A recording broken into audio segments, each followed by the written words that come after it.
Écoutez, bonjour à tous dans la salle et à distance. Il y a plus de 300 personnes qui se sont inscrites à la conférence et aux ateliers qui vont avoir lieu dans l'après-midi. Cette conférence, c'est la conférence finale d'un projet européen de grande envergure qui a impliqué 6 pays pour travailler sur les jeux vidéo et le discours de haine. À partir d'un constat qui est qu'il y a beaucoup de travaux qui ont été faits sur le discours de haine, notamment dans les médias sociaux, mais beaucoup moins sur les jeux vidéo. Or, comme vous savez, certains d'entre vous ont leurs enfants ici, je les vois dans la salle, il y a beaucoup de discours de haine qui passent par les chats des jeux vidéo, par certains comportements dans les jeux vidéo. Donc, l'enjeu de ce projet dont on va vous parler plus longuement, c'est vraiment d'essayer de contrevenir, si vous voulez, à cette espèce de fléau qui prend les parents de court, mais aussi les éducateurs, et parfois les jeunes eux-mêmes quand ils y sont confrontés. Comment on répond quand ça vous arrive, vous n'êtes pas préparé. C'est là que le rôle de l'éducation aux médias, à l'information, que nous essayons de porter à savoir devenir, avec toute l'équipe et tous nos partenaires, y compris ici à Toulouse, a pour but justement de prévenir l'arrivée de ces propos, et quand ils arrivent, de trouver des moyens de les réfuter, de créer du contre-discours. L'originalité de ce projet, c'est que le contre-discours, on l'a fait porter par des jeunes, et à partir des jeux vidéo eux-mêmes, qu'ils soient commerciaux, indépendants ou autres. Donc, c'est vraiment une démarche extrêmement innovante, appuyée sur la recherche, que vous allez voir aujourd'hui. Je voulais vous donner quelques éléments administratifs, un petit peu, si vous voulez bien, au sujet de la rencontre. Nous avons un lieu privilégié dans lequel nous sommes, en présence, je dis ça pour ceux qui sont à distance, qui est le Diagora à Toulouse. C'est un lieu où on se tiennent en ce moment les rencontres de l'esprit critique. Et donc, notre événement est en quelque sorte embedded, on dirait en anglais, en quelque sorte mis en cadre dans cette vision plus générale, cette mobilisation plus générale autour de l'esprit critique, si important en démocratie et en cette période de désinformation et de discours de haine. Voilà. Donc, nous sommes dans un lieu privilégié et nous tenons vraiment à remercier personnellement Willy Lafranc et l'équipe de Freya qui a vraiment rendu cela possible, notamment en développant aussi un jeu sur l'esprit critique.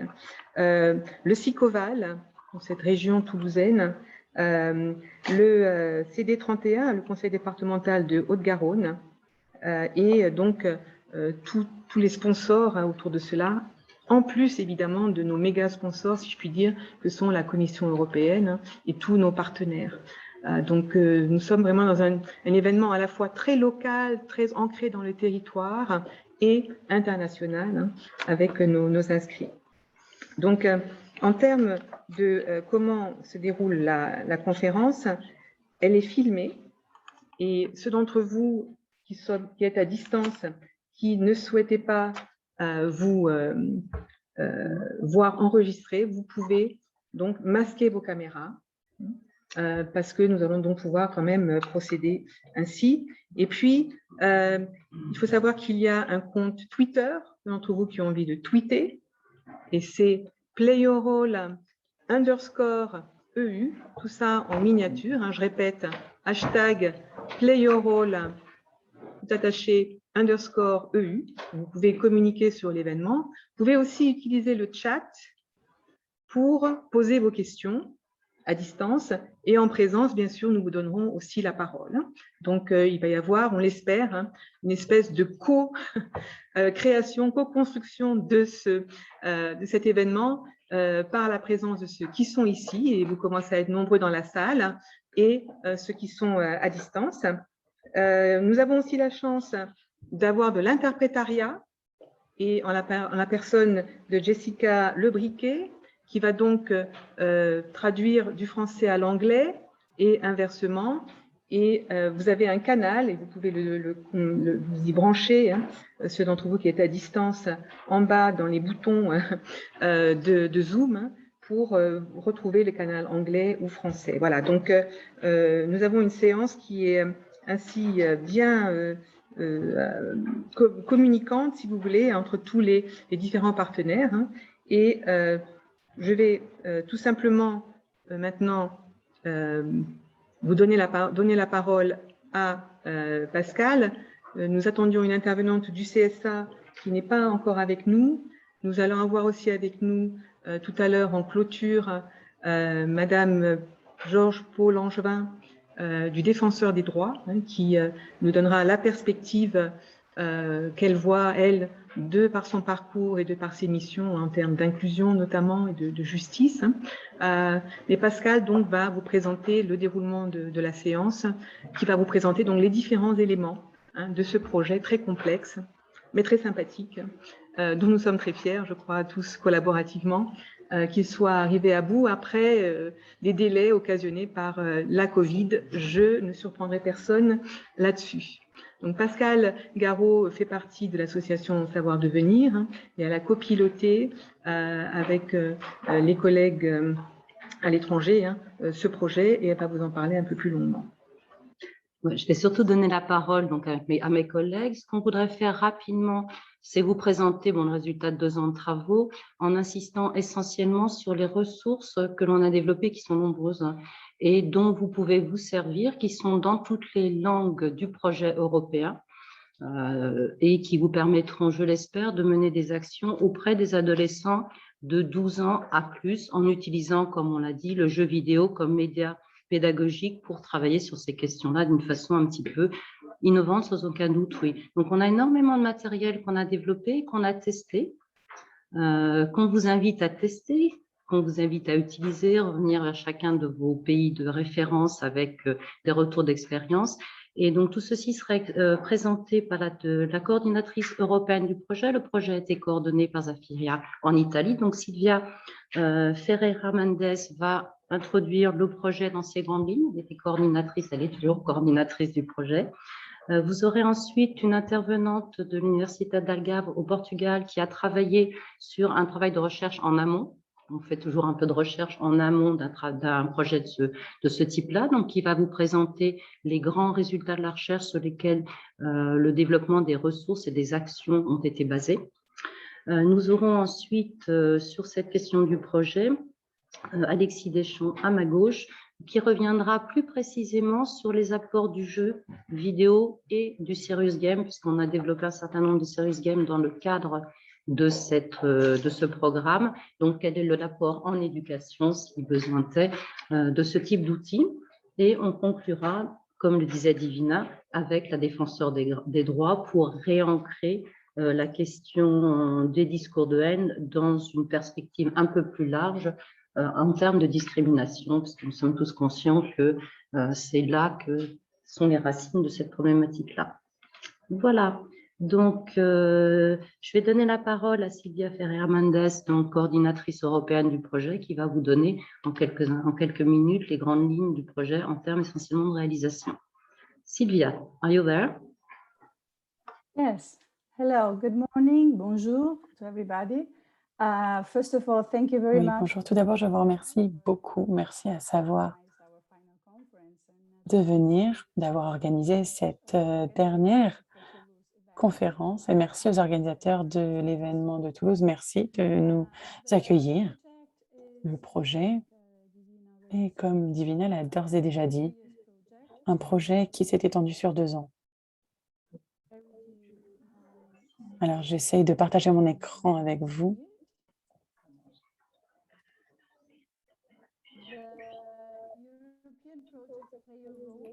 Ce projet européen Play Your Role est un projet qui a été financé par le programme Equality and Citizenship de l'European Union's Right avec 6 partenaires plutôt.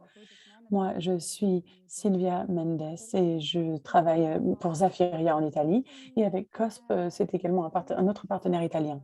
Nous avons également le partenaire portugais, le CHAC, Centre d'investigation en art et en communication, qui parlera un peu plus tard plutôt sur ses recherches, le JFF, un partenaire allemand, ainsi que une fondation polonaise et un partenaire lituanien et Savoir Devenir, qui est notre partenaire français. Très rapidement, je vais vous faire une présentation de nos résultats. Comme Divina l'a d'ores et déjà dit, ce projet, il remet en question les pratiques de jeux vidéo et nous les avons mis en parallèle avec les outils d'éducation afin de contrecarrer ce dialogue de haine. Ça n'est jamais facile. On avait besoin d'étudiants et d'améliorer la sensibilisation. Les jeux vidéo peuvent être des alliés très puissants pour ce faire et je crois que le fil rouge de ce projet a été cela. Par ailleurs, nous avons été vraiment mis à mal par la Covid-19. On a commencé en juillet 2019 et après 6 mois, on a été confronté à la pandémie de Covid-19. Cependant, je crois que nous avons réussi à bien réagir, à être assez flexibles et grâce à la méthodologie et aux outils que nous avons dans le cadre de notre projet, c'est cela qui nous a permis de réagir et d'être présents en ligne. Donc, on a réussi quand même à compiler différents résultats qui sont maintenant disponibles sur notre site internet. Je m'apprête à vous les montrer. Voilà, vous trouverez toutes les ressources sur le site internet du projet www.playyourrole.eu. Vous trouverez différentes rubriques, les activités que nous avons développées dans le cadre de ce projet, avec les participants au projet, les recherches. Donc là, vous voyez vraiment tous les résultats, toutes les ressources que je vais vous présenter au cours de ma présentation sont disponibles, décrites, et vous pouvez d'ailleurs les télécharger de manière gratuite sur notre site internet. Tout d'abord, nous avons commencé par des recherches sur le discours de haine. Je ne rentrerai pas dans le détail parce que je sais que mes collègues de l'université d'Algarve vont rentrer dans le détail. Je voulais simplement dire que ce rapport, il est disponible en anglais, en italien et en lituanien, puisque ce sont des recherches qui ont eu lieu dans les 3 pays. Je vais maintenant rentrer dans le détail de notre outil pédagogique. Nous avons en effet développé 7 boîtes à outils avec des itinéraires autour du jeu vidéo. Et c'est probablement l'un des plus gros, des objectifs les plus importants, c'est que non seulement on voulait trouver des nouveaux outils pédagogiques, pas uniquement s'appesantir sur la sémantique. Ces outils, ils sont disponibles pour les éducateurs et les enseignants. Le but étant de offrir une méthodologie et ludique à des débats sérieux avec une terminologie et des formulations qui peuvent parler aux jeunes. Ces outils sont vraiment des instruments à utiliser dans le secteur éducatif au quotidien pour les éducateurs sociaux, toutes les institutions en fait qui travaillent avec des enfants, des adolescents, avec 15 itinéraires pédagogiques qui abordent ce sujet avec différents aspects, notamment l'empathie, renforcer les comportements adéquats, les stéréotypes également, parce qu'il est également important de créer ces itinéraires sur des jeux vidéo auxquels jouent vraiment les jeunes. Donc on a des itinéraires tels que des jeux vidéo tels que GGA ou d'autres jeux vidéo plus indépendants et moins grand public. Ces itinéraires pédagogiques sont donc disponibles, comme je l'ai dit, en anglais sur notre site internet.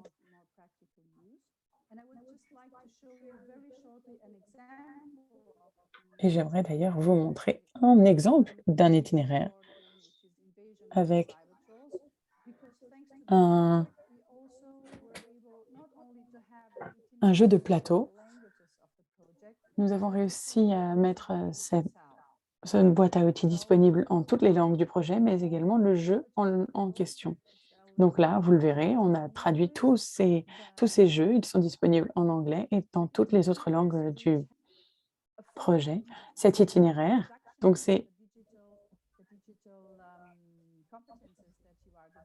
un jeu qui va vous aider de développer vos compétences digitales avec une explication étape par étape. Vous avez donc les instructions. C'est très intuitif. C'est très pratique comme outil que vous pourrez utiliser tous les jours, au quotidien. Donc, c'est un jeu de société que vous pouvez utiliser au quotidien. Il capitalise sur la production de ressources et une approche collaborative. Et il s'appuie sur la relation entre le digital et l'analogue. Parce que pour travailler sur le digital, la plupart de nos itinéraires incluent une composante analogue, parce qu'il ne s'agit pas uniquement d'être à 100% digital, il y a d'autres modalités de présence différentes dans les travaux digitaux, parce qu'avec la COVID-19, on s'est rendu compte d'ailleurs que ces ressources, ces documents est également très innovant pour l'apprentissage à distance. Et je crois que l'un des outils novateurs sont des outils qui nous proposent des outils également physiques. Même quand on est à distance, on a les médias, mais il faut également prendre en compte l'aspect physique des objets. Alors voilà d'autres ressources issues de ce projet, des jeux vidéo au nombre de 4 sur le sujet du discours de haine. La Pologne, l'Italie, la France et l'Allemagne ont collaboré sur ces jeux vidéo. Ils sont disponibles et vous pouvez y jouer sur le site internet du projet. Le jeu italien Divide e Impera est également disponible en italien et en anglais. YouTuber Simulator, c'est un jeu qui est disponible en anglais et en polonais. Savoir devenir, qui nous accueille aujourd'hui, a développé le jeu Social Threads et Deplatforming. JFF, nos collègues de JFF ont développé ce jeu en Allemagne.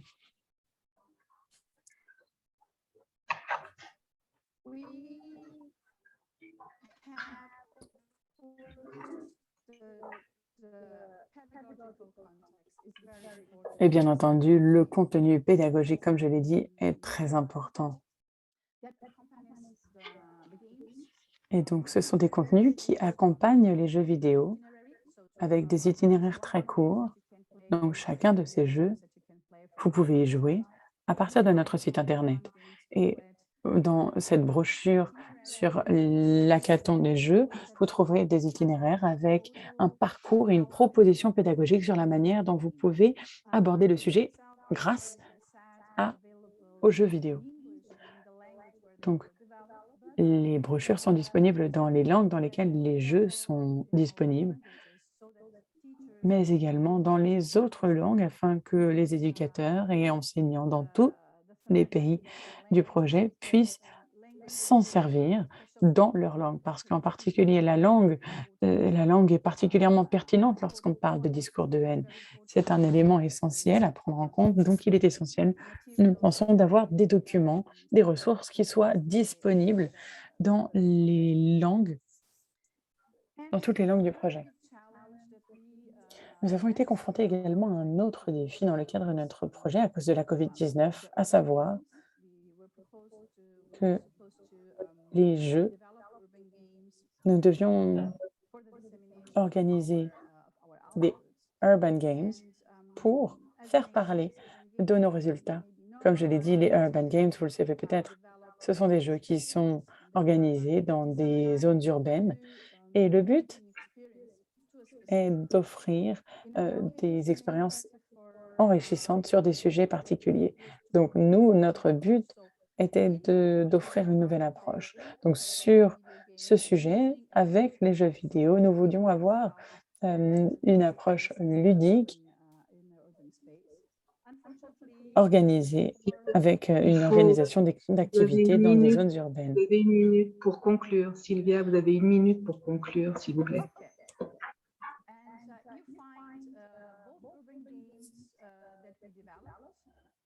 Et donc, vous voyez les jeux que nous avons créés, Among All of Us. Ils sont disponibles en ligne. Ils ont été créés par nos partenaires italiens, allemands et lituaniens et vous pourrez les trouver sur le site Internet. L'autre pan de ces activités, c'était en physique avec un géocache, donc une chasse au trésor. Et nous avons également développé un manuel des Urban Games qui a été publié hier, où vous trouverez les idées sur la manière dont vous pouvez organiser ce type de jeu, ainsi qu'une explication étape par étape. Je vous remercie de votre attention. Il y a toujours un petit décalage avec la traduction. Thank you very much, Sylvia. We know there's a little bit of delay because of translation. Merci beaucoup. Il y a thank you. toujours quelques secondes de décalage avec la traduction, mais merci beaucoup. On va essayer de garder du temps de débat. Donc, Pascal? Oui, alors maintenant nous allons donner la parole à Susana Costa de l'Université d'Algarve au Portugal, qui a donc mené la recherche dont je vous parlais de précédemment. Alors pour les ressources, vous avez eu un aperçu. On vous invite à aller sur les sites nationaux ou internationaux, puisque toutes les traductions sont faites sur les sites des projets. Soit vous passez par le site projet, vous allez retomber sur des documents téléchargeables, etc., avec des équipes qui pourront vous répondre en cas de question. N'hésitez pas. Donc, j'invite tous les participants à aller voir, télécharger, utiliser les ressources qui ont été présentées. Susanna Costa, si vous souhaitez prendre la parole maintenant, vous avez également un temps un petit peu limité pour mettre en avant les grands résultats de la recherche. Merci.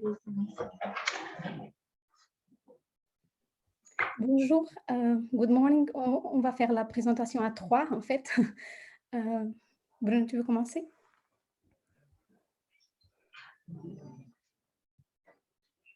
Good morning to all. First of all, I would like to congratulate. Bonjour toutes et à tous. Tout d'abord, je souhaiterais vous féliciter d'avoir organisé cet événement et pour l'excellence des travaux présentés. Je souhaiterais également vous remercier de m'offrir l'opportunité de présenter nos résultats et merci d'avoir donné la parole à SIAX. SIAX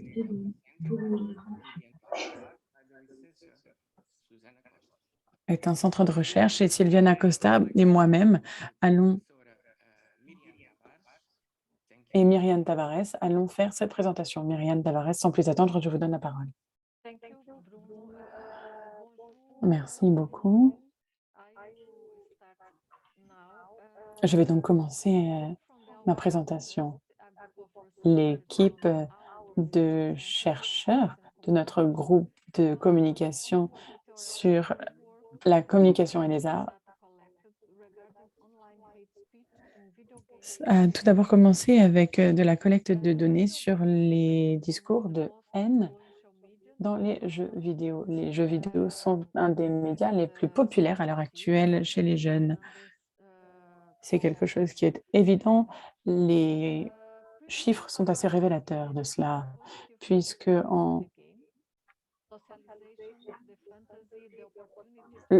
la sociabilisation, le potentiel d'offrir du contrôle aux jeunes en jouant à ces jeux vidéo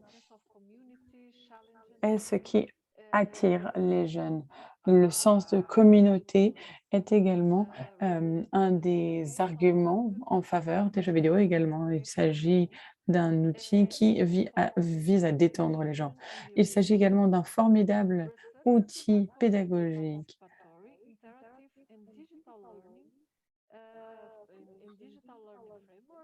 Dans le cadre de l'apprentissage en ligne, nous devons utiliser les jeux vidéo. Les jeux vidéo sont l'un des médias de divertissement préférés et cela montre bien l'importance et l'influence de ce média. Et vous voyez d'ailleurs les chiffres à l'écran, c'est la raison pour laquelle ce projet s'est concentré particulièrement sur les jeux vidéo. Alors attendez une seconde.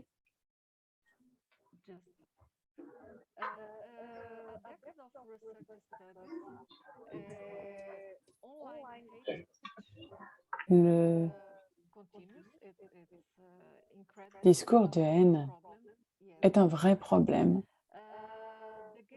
extrêmement présent. Les communautés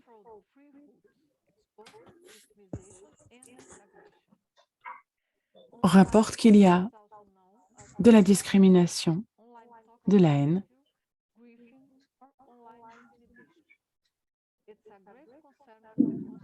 Il s'agit d'une vraie inquiétude au niveau du Conseil de l'Europe qui dit que les jeux vidéo peuvent présenter une incitation publique à la violence ou à la haine dirigée vers des groupes ou des personnes sur la base de certaines caractéristiques, y compris la race, la couleur, la religion ou les origines ethniques ou nationales. Nous avons conclu que la plupart des discours de haine sont basés sur la xénophobie et l'orientation sexuelle. Ma collègue va reprendre la parole. Oui, donc pour contrer le discours de haine dans les communautés des jeux vidéo, nous sommes basés sur 3 étapes principales dans le cadre de nos recherches. Tout d'abord, comment perçoivent les jeunes, comment perçoivent le discours de haine, comment il est perçu par les jeunes et ensuite comment il est répliqué.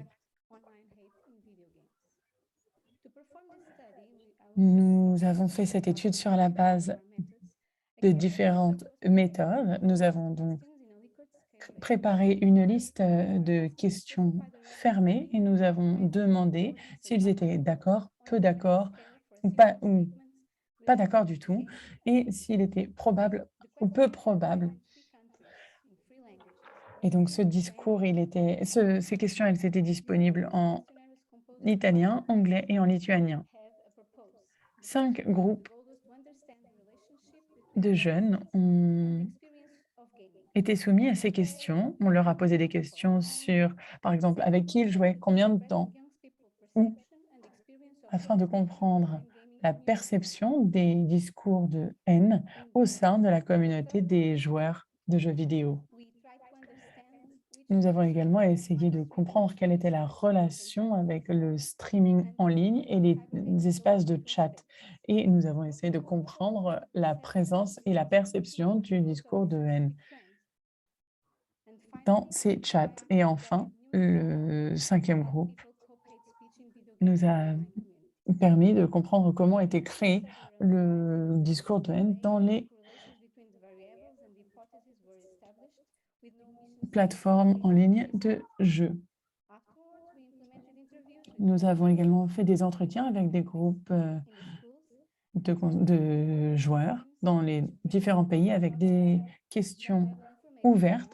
Cela nous a permis de collecter différentes informations sur les expériences des gamers sur le discours de haine. L'analyse quantitative et qualitative des données a permis aux conclusions que je vais présenter dans un instant. Tout d'abord, il y a un lien clair entre l'exposition au discours de haine et le nombre d'heures passées, puisqu'on a bien montré que plus on joue longtemps, plus on a tendance également à être à l'origine de discours de haine et à être contacté par des gens qui vont vous confronter également à ce type de discours. Il y a un processus de désensibilisation après quelque temps. Plus on est exposé à ce type de discours, les gens en sont moins en moins conscients et moins en moins affectés. Donc, nous avons fait ces études auprès de 572 étudiants. Et cela amène les responsabilités aux joueurs.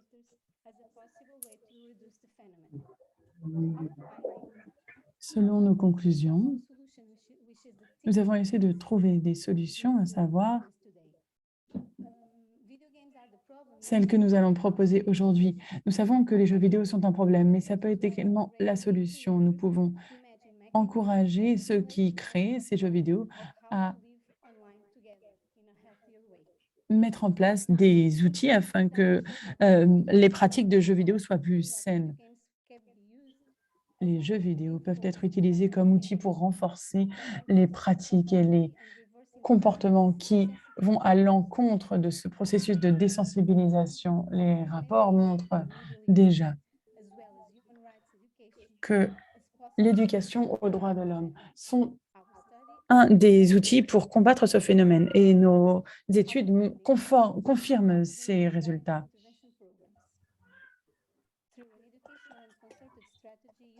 Grâce à un processus concerté,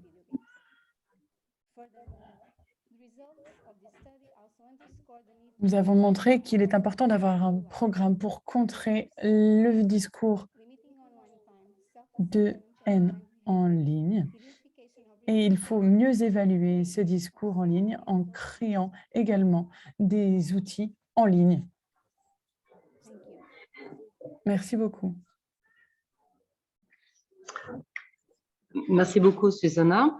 Donc, je vais maintenant donner la parole justement à un acteur dont vous avez parlé, à savoir un game designer, les gens qui font les jeux vidéo, souvent des jeux sérieux, mais également des jeux pour les jeunes, etc., pour avoir l'avis d'un professionnel de la construction de ces jeux et du rapport entre ces jeux, ce type de comportement dont nous parlions précédemment. Donc, Alexis est donc directeur du département design et jeux vidéo à IARTSUB Toulouse, et il va pouvoir vous faire part de sa réflexion sur le sujet. Merci beaucoup de l'invitation au hackathon. Alors moi, je vais parler de la partie technique et ce que le jeu vidéo peut apporter en termes d'éléments vertueux en fait, dans la pédagogie. Ce qui est intéressant avec le jeu vidéo, et on l'a constaté au travers des travaux qui ont été faits par nos confrères, c'est que le jeu est un espace sécurisé.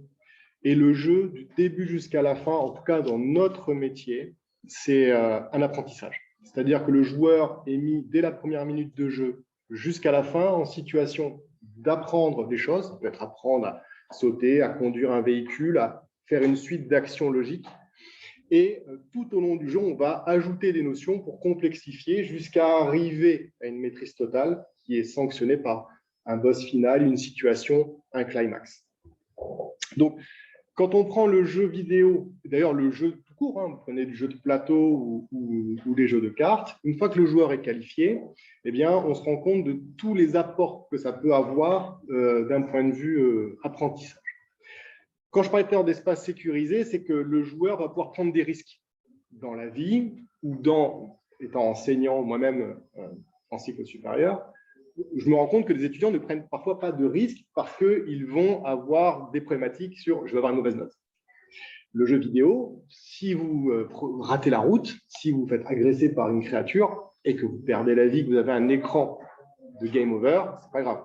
On recommence et surtout, on réessaie pour s'améliorer. C'est de comprendre la raison pour laquelle ça n'a pas fonctionné, trouver d'autres stratégies. Donc ça, c'est sur l'apport un peu plus technique sur le jeu. Le jeu, c'est aussi un vecteur social. C'est-à-dire que nous, les game designers, quand on conçoit un jeu, on va concevoir des règles et on va faire en sorte que le joueur devienne lui-même le véhicule auprès d'autres joueurs pour les qualifier. C'est du tutorat ou être mentor, en fait. Déjà parce que c'est une bonne pub pour notre jeu et aussi parce que ça permet aux joueurs d'échanger. Et ce phénomène a été amplifié par les réseaux sociaux et YouTube, puisqu'aujourd'hui, on a même des phénomènes extrêmes comme les pro players ou les gens qui font des speedruns. C'est-à-dire qu'ils trouvent des solutions. Une fois que le jeu est maîtrisé dans son ensemble, ils continuent à être créatifs et à trouver des nouvelles stratégies pour eux-mêmes inventer des choses. C'est David Parlett qui l'a théorisé dans un de ses livres. qui vont créer des règles maison. Voilà. Donc, il y a 8 règles. Et il y en a une, c'est les règles maison. C'est quand les règles vont au-delà des règles, ce n'est plus suffisant, il faut en créer. L'avantage d'un jeu numérique, c'est qu'il n'y a pas besoin, au niveau de l'accessibilité, de qualifier le joueur par quelqu'un. C'est-à-dire les règles sont données par le système, elles sont données de la même manière à tout le monde. Quand vous jouez à un jeu de plateau ou un jeu de société, c'est interprété par la personne qui a lu les règles et qui comprend le jeu à sa manière.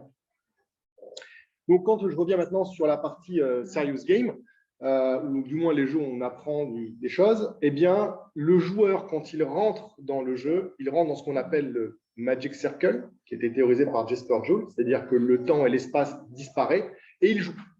Et sans s'en rendre compte, parce qu'il est dans l'expérience de jeu, eh bien, il se met à absorber un tas de quantités de données pharaoniques, qui peuvent être des points de vie, qui peuvent être des situations, des stratégies. On sait, au travers de certains travaux, que certains joueurs de jeux de FPS compétitifs peuvent avoir une prise de décision plus rapide que des gens qui ne jouent pas. Voilà, ça a été avéré dans certaines études.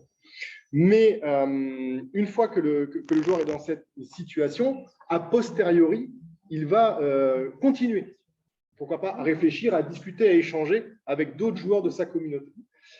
Donc, en prenant ces mécaniques sociales et ces mécaniques systémiques du jeu, on peut s'en servir pour, à l'intérieur, y insérer du contenu. Alors, mon associé Willy Lafranc dirait souvent qu'entre des Pokémon et des dinosaures, il n'y a pas beaucoup de différence, hein, parce que les noms sont tout aussi barbares des deux côtés. Mais si un enfant est capable de retenir le nom des 150 Pokémon au travers d'un jeu, est-il capable, c'est une question ouverte, de retenir 150 dinosaures, leur lieu de vie et la manière dont les dinosaures s'alimentaient, tout comme il peut le faire avec les Pokémon et ses données.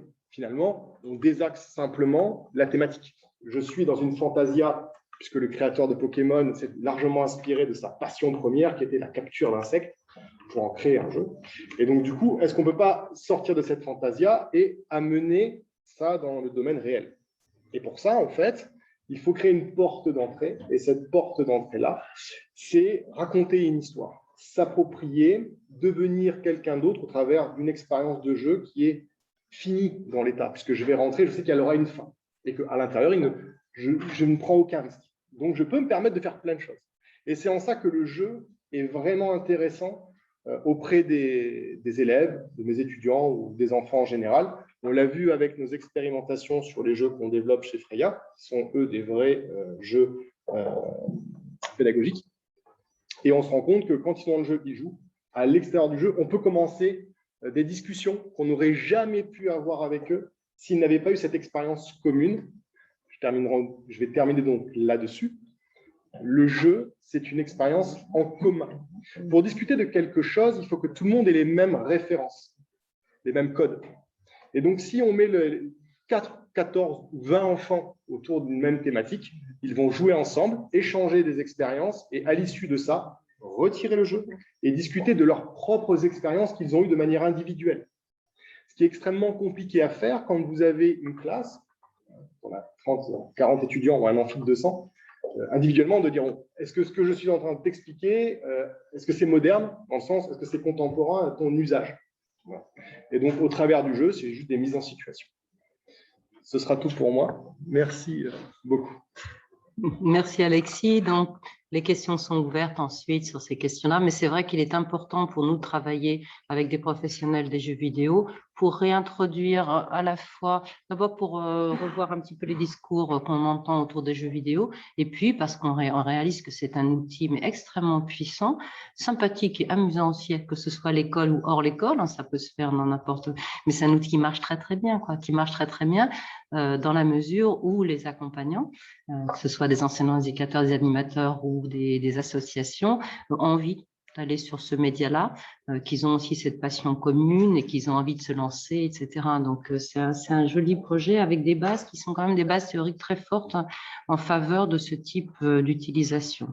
Voilà, donc quand on a travaillé sur le hackathon avec Alexis et nos camarades européens, c'est un peu ce qu'on a essayé de faire. Donc des jeunes game designers qui ont produit pour le projet ces 4 jeux qui sont à disposition, qui sont sous forme d'apps ou de jeux vidéo, des petits jeux courts, etc., qui sont là pour susciter des apprentissages de vie en ligne plus apaisés, disons, plus sereine et aussi des capacités à gérer les conflits qui, on le sait, existent. Donc, ces jeux-là permettent de travailler la résolution de conflits, la gestion d'une communauté en ligne, la gestion au quotidien des communications qui peuvent être parfois un petit peu compliquées pour des jeunes, et donc de développer toute cette stratégie en s'amusant, ce qui est pas plus mal, hein, dans un contexte qui est celui-ci. Donc, merci Alexis pour avoir précisé la base, je dirais, théorique, hein, de ce que l'on constate, nous, au sein des groupes. Et voilà, Divina, si tu veux reprendre. Voilà, donc là, on vous a présenté le programme hein, dans toutes ces différentes étapes. Hein, vous voyez que c'était complexe et qu'on a pu impliquer les jeunes. Alors, dans les invités auxquels on a pensé pour voir les positionnements que l'on peut prendre dans les politiques publiques par rapport à ces questions, hein, parce qu'une fois que la recherche est faite, une fois que les projets sont faits par les jeunes, etc., laisser cela retomber, c'est dommage. Hein. Et donc, ce qu'on essaye, bien sûr, maintenant, c'est de valoriser ce projet, de lui donner une deuxième vie. Donc, nous avons sensibilisé 2 personnes en particulier, hein. Le CSA comme entité et plus particulièrement Carole Bien-Aimée-Besse qui nous a rejoints et le défenseur des droits parmi... Bonjour Carole. Et le défenseur des droits, notamment Madame Georges Paul Angevin, qui a pardon, qu'est-ce que j'ai dit? Bonjour, pardon, qui a aussi toute une histoire et que j'ai bien connue lors du ministère Payon. Carole Bien-Aimée-Besse, elle est particulièrement pertinente pour ce choix parce que au CSA, elle pilote, hein, copilote, elle vous dira un peu plus elle-même, l'observatoire du discours de haine en ligne. Donc, si vous voulez, on voit bien hein, que nos autorités ont pris la mesure hein, de ce qui se passe. Elle a une histoire à elle particulière en plus. Hein, elle est productrice de télévision et de cinéma. Elle a un engagement hein, en plus comme personnalité de l'audiovisuel et du cinéma dans des syndicats. Elle a vraiment essayé de développer l'union syndicale pour la production audiovisuelle. Et elle est aussi créatrice d'un festival que j'aime beaucoup, Série, voilà. Donc, ça vous donne un petit peu l'ampleur du personnage. Je vais lui passer la parole pour qu'elle nous dise un petit peu donc, comment elle voit cette question du discours de haine en ligne de la perspective donc, de l'autre opérateur hein, qui est le CSA. Bonjour à toutes et à tous. Merci beaucoup, Divina, pour ton invitation et merci à toutes et à tous pour ce projet, ce beau projet européen. Je pense qu'effectivement, aujourd'hui, on ne peut pas faire ça dans notre coin et il faut absolument le faire à des niveaux européens à minima. C'est ce qu'on essaye, nous, de faire en tant que régulateur, notamment à la fois, Madame Georges Paul Angevin pourra le dire, c'est-à-dire de travailler ensemble entre les différentes institutions et autorités indépendantes, mais aussi avec nos homologues en Europe. Donc, sur toutes ces questions de discours de haine, Divina l'a dit, c'est-à-dire qu'en parallèle des différents projets de loi qui peuvent être discutés ici et là, donc on avait une première proposition de la loi Avia qui a été un peu déshabillée par le Conseil d'État, qui va revenir sous le titre de la loi sur les principes républicains.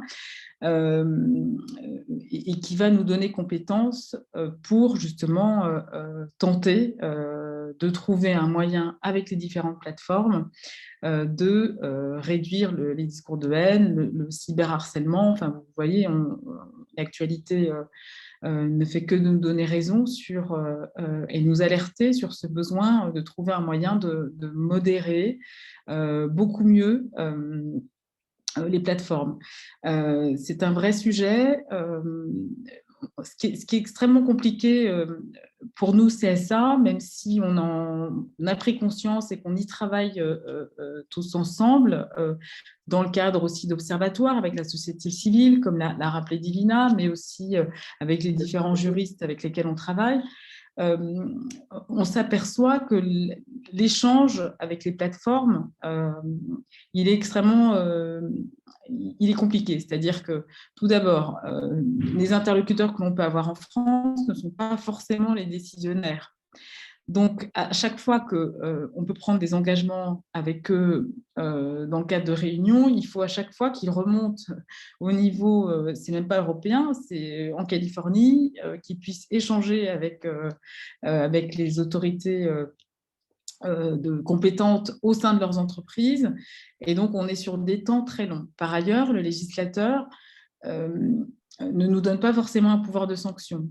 Il nous demande de nous assurer qu'un dispositif est mis en place. C'est exactement la même chose pour la désinformation, mais on n'a pas forcément de pouvoir de sanction. Donc, on est obligé, de ce point de vue-là, de travailler main dans la main avec toutes ces plateformes, et parce qu'on n'a pas forcément de pouvoir de sanction, et finalement, leur imposer de mettre en place des outils. Avons-nous nous-mêmes les moyens de vérifier que ces outils sont efficaces? Voilà, toute la question est là.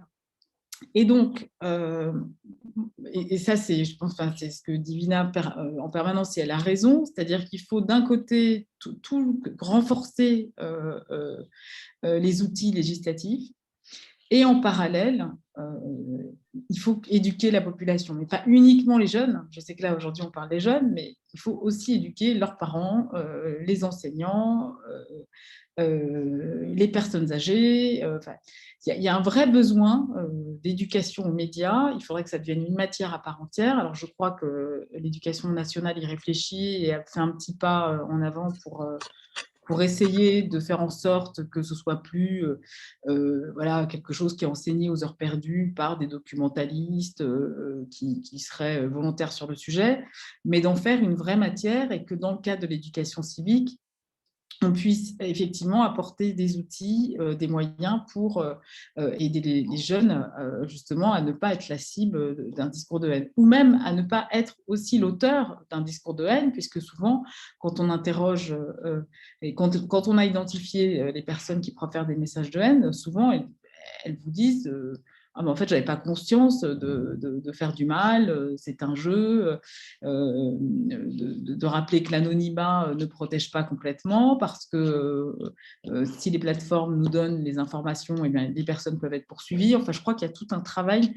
très important à faire, mais ce travail-là, il doit vraiment, selon moi, être renforcé sur le volet législatif, qui n'est absolument pas...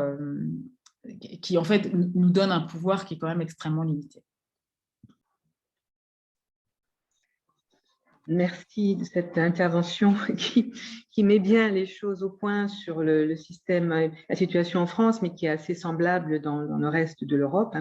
Nous en sommes encore un peu à des réflexions partagées, je crois, à ce niveau-là. Et du coup, il est très important de solliciter les politiques, d'où le fait qu'on ait aussi demandé à Madame Georges Paul-Langevin de nous rejoindre.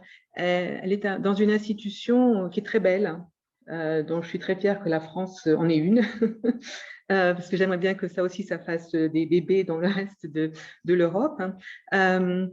Et dans cette position de défenseur des droits, elle a un poste d'adjointe à la défenseur des droits, parce qu'elle est chargée de la lutte contre les discriminations et la promotion de l'égalité. Donc, vous voyez que le discours de haine, il est aussi pris là-dedans. Dans ce contexte, on l'a vu, les chercheurs l'ont montré, il y a tout cet univers social et de sociabilité des jeunes qu'il faut prendre en compte, et il faut l'inscrire dans une marge plus large.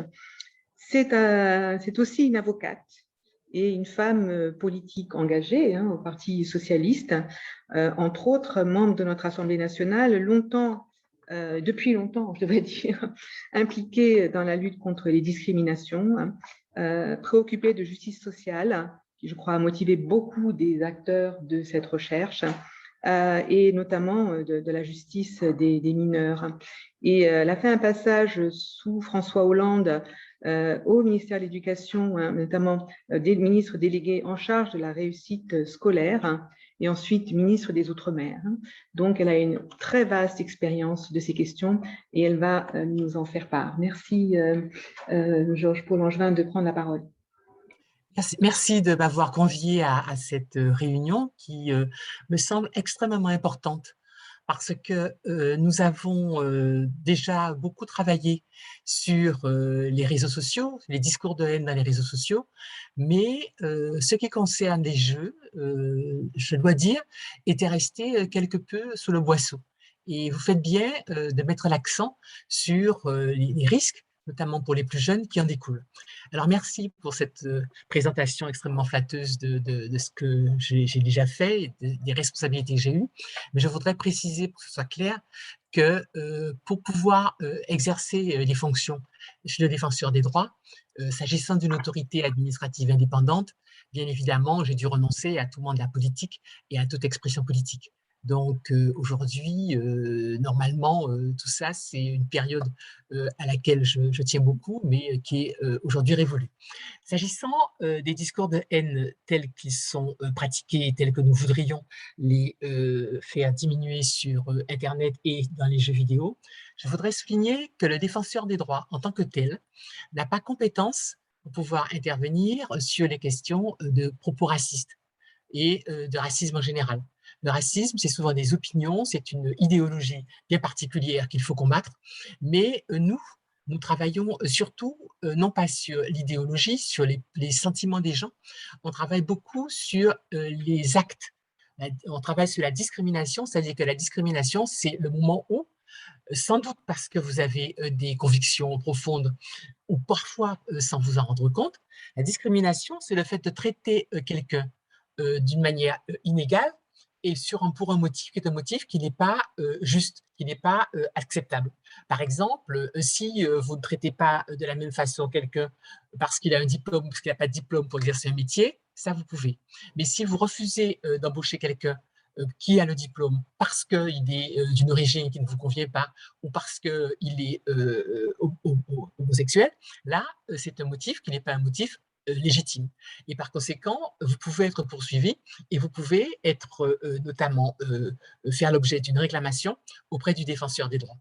Mais il faut bien comprendre que nous, on intervient à partir du moment où il y a un acte. Alors, ce que nous avons constaté et ce que nous avons établi à partir d'un certain nombre d'études, c'est qu'il y a une forme de continuum, souvent, entre des idées ou des idéologies racistes ou de haine et des comportements, des actes qui sont des actes discriminatoires, donc de refuser un droit ou de refuser le service à quelqu'un parce qu'il est homosexuel, parce qu'il est handicapé ou parce qu'il est de couleur de peau qui ne vous convient pas. Et c'est à cause de ce continuum que nous nous intéressons à tout ce qui peut circuler comme discours, et notamment les discours de haine. Et donc, c'est vrai qu'il est important qu'on puisse arriver à les appréhender et à leur faire la chasse. Et vous avez eu tout à fait raison, Madame Bess, de dire que parfois, notamment sur les réseaux sociaux ou peut-être dans les jeux, les gens, et notamment les jeunes, se lâchent sans se rendre compte qu'ils tiennent des propos, qu'ils ont des actes qui sont totalement inadmissibles. Et que peut-être que dans la vraie vie, ils ne se comporteraient pas comme ça. Donc, il est très important aujourd'hui de faire ce travail que vous faites. Et ce que nous avons constaté, et ce qui nous semble devoir être modifié, c'est qu'il n'y a pas suffisamment dans notre pays une politique qui soit publique de lutte contre un certain nombre de propos, notamment des propos racistes, et surtout contre des actes. Il n'y a pas une politique publique nationale qui soit suffisamment claire, suffisamment structurée pour pouvoir lutter contre ce type de comportement. Tout le monde est contre la discrimination, tout le monde est contre le racisme sur le principe, en acte, mais mettre sur pied de vraies politiques publiques qui permettent de combattre cela de manière efficace, pour l'instant, nous n'en sommes pas là. Dans notre pays, nous avons des plans locaux de lutte contre les discriminations, mais nous n'avons peut-être pas suffisamment des politiques nationales mises en place pour lutter contre les discriminations. Et je pense qu'au niveau européen, c'est la même chose. Au niveau européen, il est très important que nous ayons une législation qui soit ferme, qui permette de prendre effectivement des mesures, des politiques publiques permettant de lutter efficacement contre les discriminations. J'ai l'impression qu'on a commencé à y travailler pour ce qui concerne les réseaux sociaux, mais je crois que nous attendons encore qu'au niveau national ou au niveau européen, on ait quelque chose de précis pour lutter contre cela. Et par conséquent, si le séminaire de ce matin peut y contribuer, je pense qu'on aura fait un pas en avant. Merci. Merci beaucoup de cette intervention qui clôture un peu les interventions officielles. Je voudrais voir près de la salle si vous avez des questions, hein, soit à poser à nos intervenants français, soit à nos intervenants de l'étranger, ceux d'entre vous qui sont intéressés par ces questions de jeux vidéo. Nous avons des journalistes dans la salle. Peut-être qu'ils seront intéressés. Non, oui. Nous avons même des jeunes. Moi, j'aimerais bien entendre la parole d'un jeune ou une réaction à ce que tu as ressenti en écoutant cela. Il n'ose pas. Oui. Les réactions à chaud en fonction des trucs. Tu peux enlever ton micro parce qu'on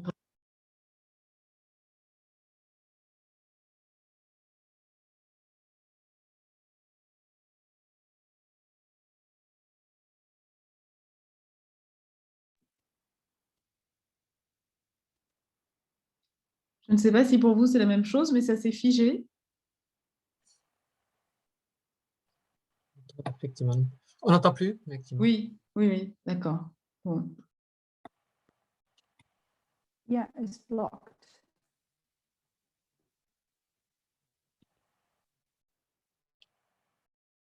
Ah oui.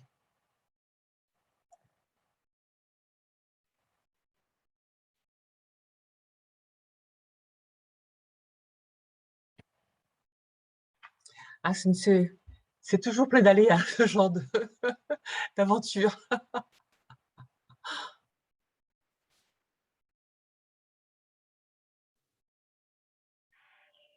C'est vrai, c'est pour ça que c'est meilleur tous les événements en présence. Cette vidéoconférence, c'est toujours compliqué. Oui, oui, oui, c'est vrai. Au début, je n'arrivais pas à me connecter. Maintenant, je suis connectée et c'est savoir devenir qui nous lâche. Ah oui.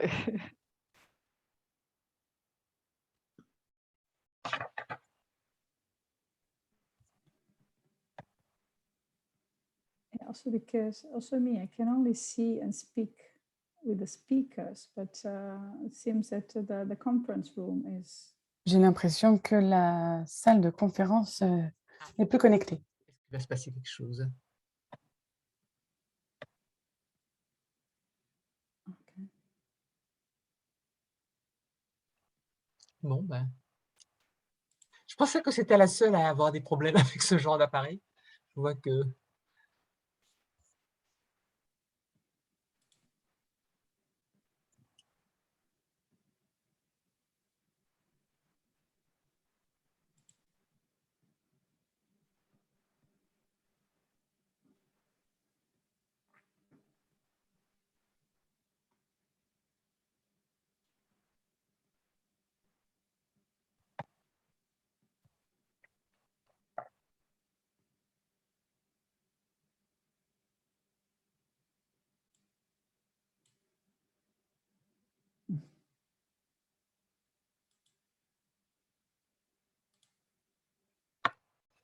Bon.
C'est très intéressant, la conférence, parce que c'est sensible de traiter par les jeux vidéo. Parmi les... Là, tu es en... Ah, voilà, on vous a retrouvé. Vous nous entendez là? Oui, ça y est, on vous avait perdu. expliquer effectivement, Oui, alors. on a le parcours à travers certains jeux où le viol n'est pas exprimé, mais est latent, donc exactement ce que vous racontiez sur les films d'animation.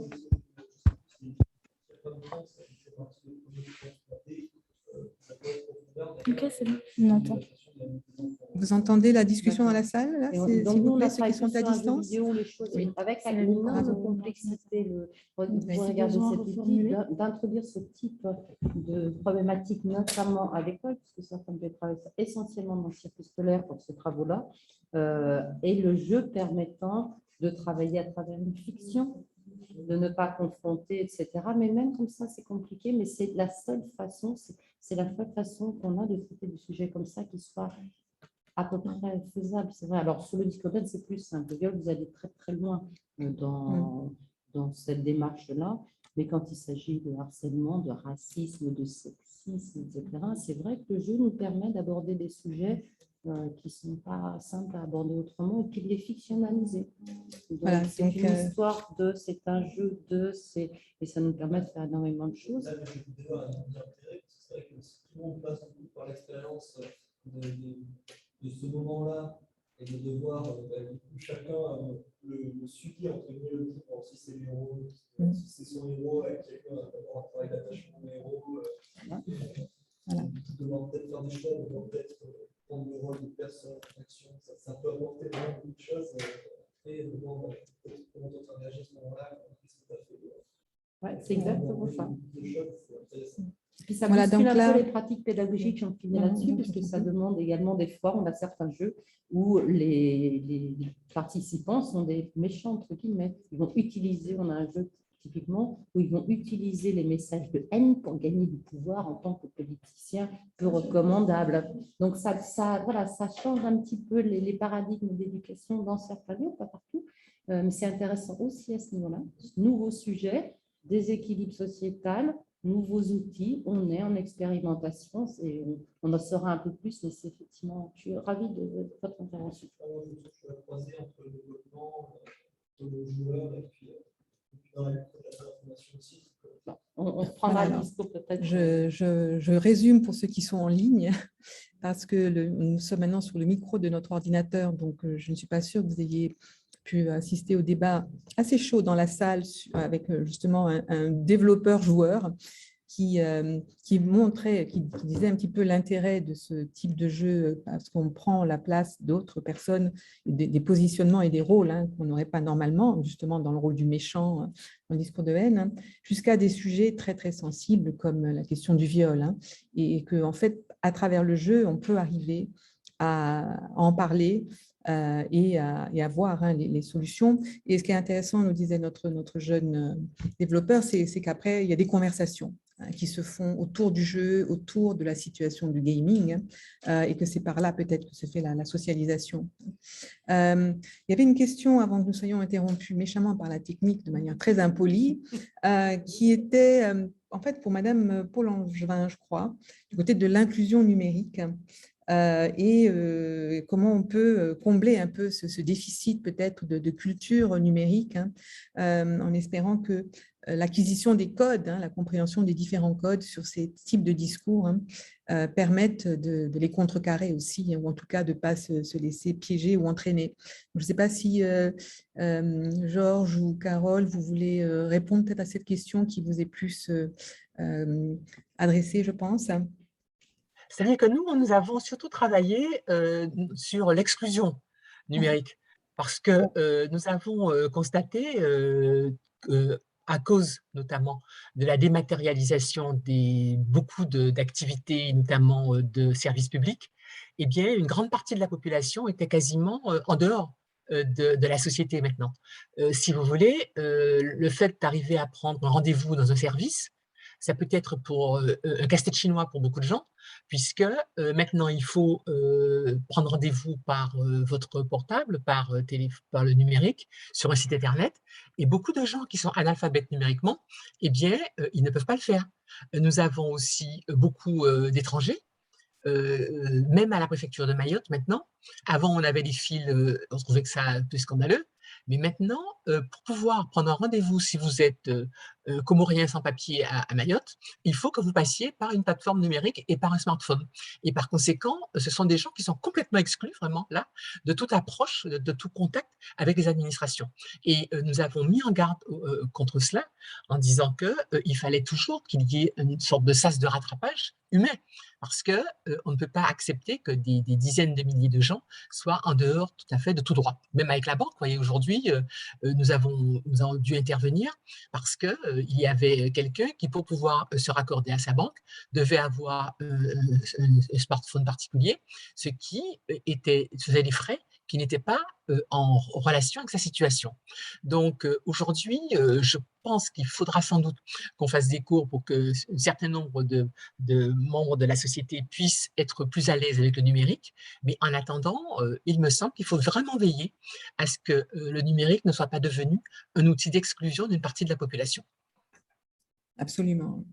Je vais relayer peut-être une dernière question qui nous vient. Est-ce que je peux répondre également? Non, pardon, enfin, très rapidement, je voulais effectivement compléter le propos de Mme Paul-Angevin. Je pense qu'il y a cette fracture numérique qui est réelle, mais il y a aussi une vraie fracture dans l'éducation que l'on a au numérique. C'est-à-dire que nous, on a pu le constater, on conseille souvent de faire entrer les écrans dans une famille après 3 ans pour un enfant.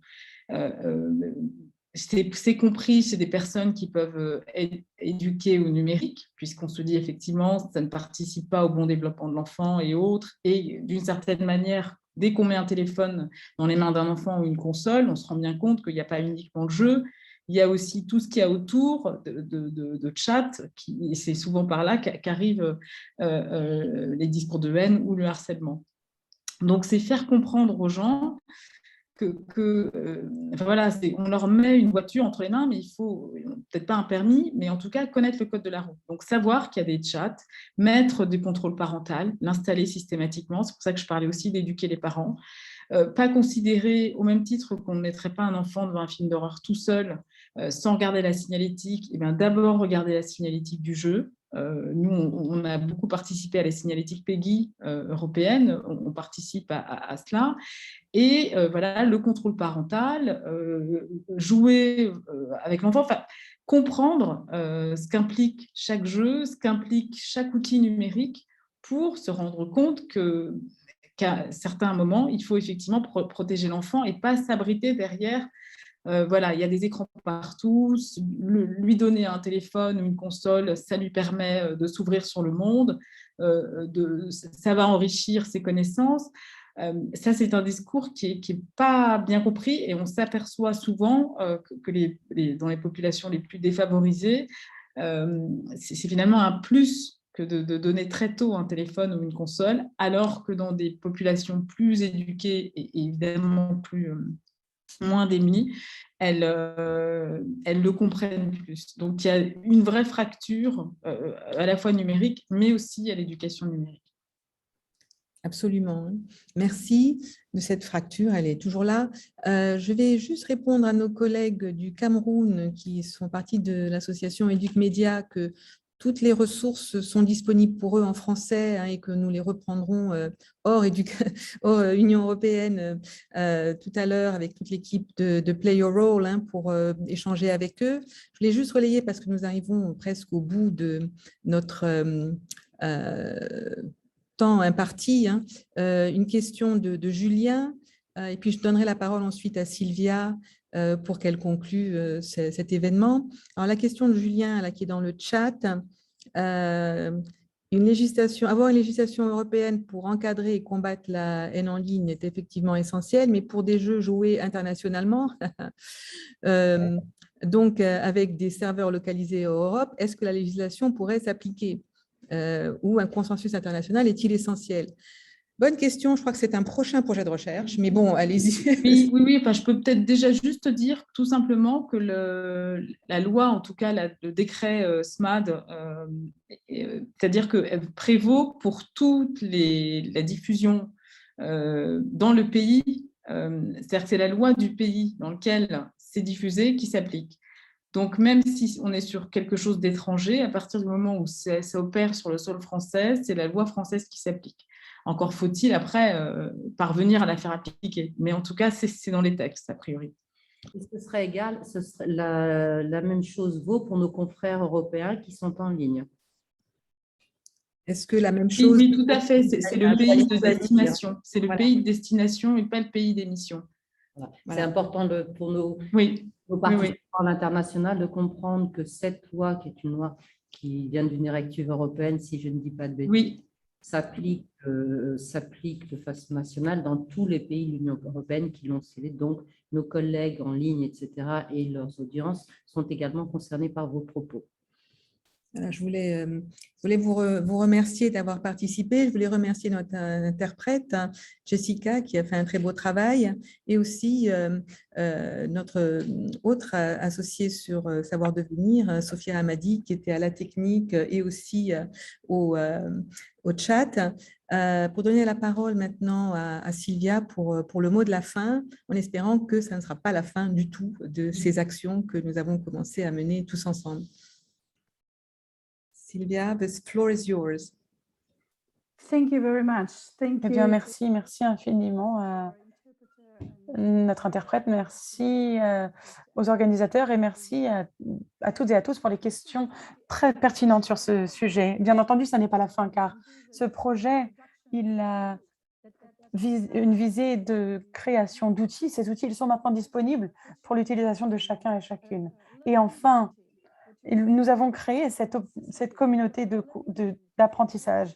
Il faut que des parents, des enseignants, des éducateurs, les jeunes soient ensemble et qu'ils travaillent de concert. Je crois que nous avons pour ce faire des outils très importants. Bien sûr, nos recherches ont commencé à montrer les lacunes de chacun de ces acteurs, pour différentes raisons d'ailleurs, comme vous l'avez souligné un peu plus tôt, l'accès notamment à la digitalisation, les connaissances.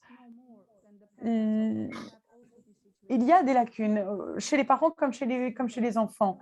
Et avec la COVID-19, on l'a vu d'autant plus, cela n'a fait qu'exacerber ce problème. 97% des jeunes qui jouent en ligne, et comme vous l'avez dit, on a encore trop de parents qui donnent accès à leur téléphone à des enfants et ils ne savent pas à quoi ils jouent. Donc, je crois qu'on a, grâce à ces recherches, grâce à nos travaux, beaucoup de ressources maintenant, beaucoup d'outils qui vont nous donner en particulier un cadre éducatif. Parce qu'on a parlé, Divina l'a dit, on a parlé, ces jeux sont des expérimentations et ils pourront nous aider à aborder certains sujets. Mais il y a la nécessité quand même d'avoir ces principes directeurs et d'avoir ce dialogue.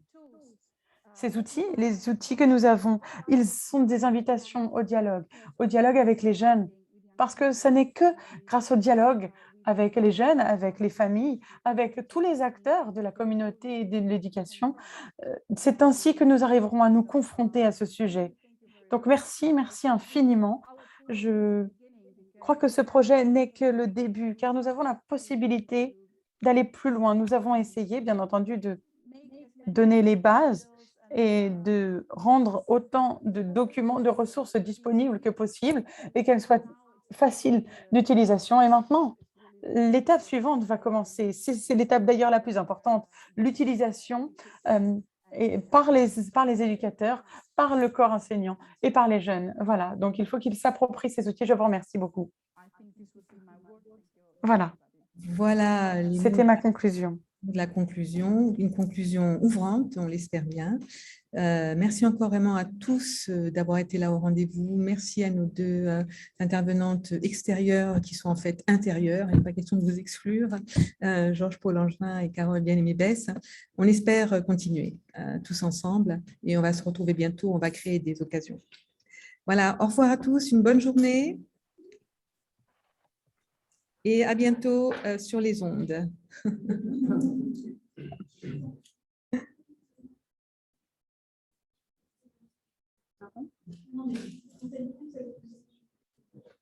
J'arrête là?